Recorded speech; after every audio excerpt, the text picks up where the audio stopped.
এদিকে কিছু দল পরিকল্পিতভাবে বিএনপির সঙ্গে সংঘর্ষে জড়াতে চাইছে বলে অভিযোগ করেছেন দলের স্থায়ী কমিটির সদস্য মির্জা আব্বাস।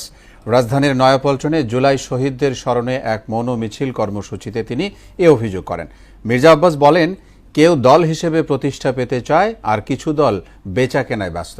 সরকারকে পক্ষপাতমূলক আচরণ বন্ধের আহ্বান জানিয়ে তিনি বলেন, নির্বাচন দিলেই দেশের সব সংকট কেটে যাবে।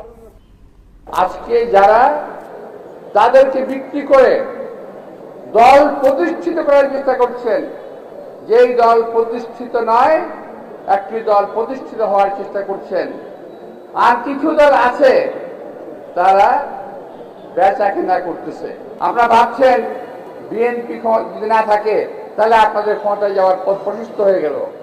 আরে ভাই, বিএনপির একটা নেতা কর্মী জীবিত থাকতে কখনোই আপনাদের খায়েশ কখনো পূরণ হবে না। খুব তাড়াতাড়ি একটি নির্বাচন দেন, দিলে কিন্তু যেটা হবে, দেশের যে আজকে অশান্ত পরিস্থিতি, এই অশান্ত পরিস্থিতি ঠান্ডা হয়ে যাবে।